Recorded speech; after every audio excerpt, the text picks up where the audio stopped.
Je suis Tennessee Samake, je suis la fondatrice et directrice de Womanager.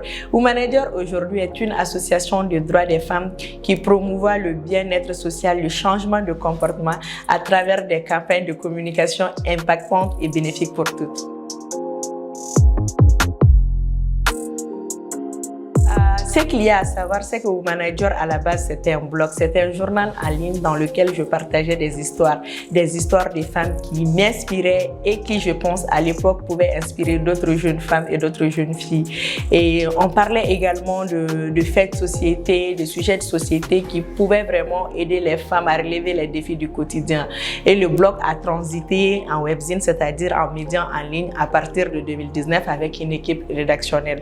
Donc, on a continué à produire des contenus de qualité pour véhiculer vraiment l'image ou des images positives des femmes africaines et des femmes maliennes. Les femmes ne constituent pas un groupe homogène, c'est-à-dire que nous sommes différentes les unes des autres. Donc, il était important de partager nos différentes histoires.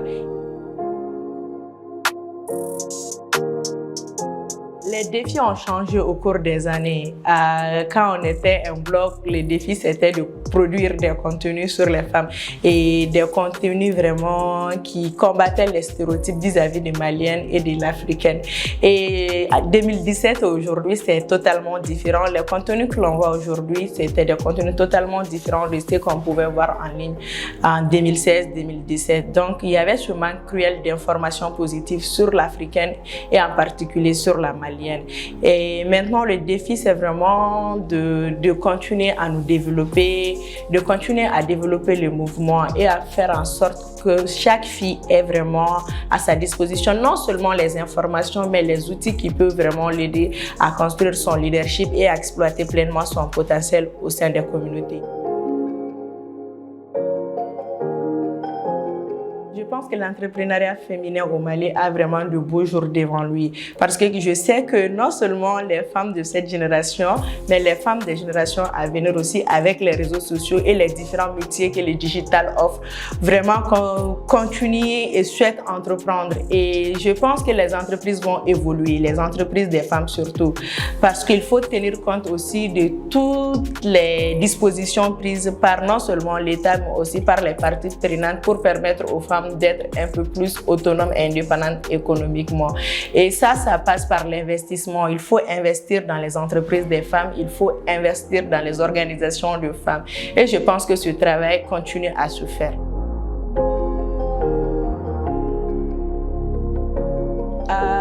Pas si je coach, parce que je pense que le coaching s'est défini de tellement de façons de nos jours.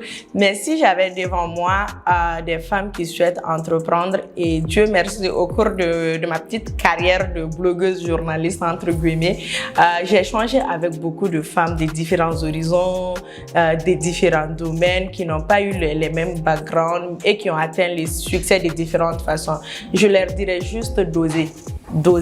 On est dans des sociétés où ce n'est pas toujours facile vraiment de soutenir, d'encourager les femmes. Mais il faut oser se lancer parce que c'est là que ça commence. Il ne faut pas s'asseoir à attendre qu'on ait tout. Parce que tout ne vient pas en même temps. Il faut travailler pour avoir les choses petit à petit et passer les étapes. J'estime que là, aujourd'hui, Womanager est encore un fœtus parce que je pense qu'on est encore tout petit. On est au stade encore de grossesse et il faut encore nous développer. La réussite est encore très loin, le succès encore plus. Donc, je pense qu'il faut oser, il faut se lancer. Et cela me rappelle vraiment un texte que j'ai lu à l'époque. Et je pense que c'est cela qui a changé vraiment la donne pour moi. Parce que c'est ce qui m'a vraiment poussé à me débattre à chaque fois. Et cette citation, je l'ai lue dans un livre. Elle disait... Faites ce que vous pouvez avec ce que vous avez là où vous êtes. Peu importe dans quelle situation vous êtes dans la vie, que ce soit dans le domaine entrepreneurial ou autre, il faut avoir cette maxime-là en tête parce que je pense que c'est ce qui doit nous guider. Il faut juste faire avec ce qu'on peut, avec ce qu'on a, là où on est. Et je pense qu'après ça, le reste viendra. Mais il faut oser, il faut avoir confiance en soi et cette confiance se renforce au fur et à mesure. La confiance ne s'installe pas d'un coup, c'est pas un logiciel qu'on installe et puis hop, c'est fini, on a confiance en soi. Mais non, c'est tout un processus. Il faut accepter ce processus-là.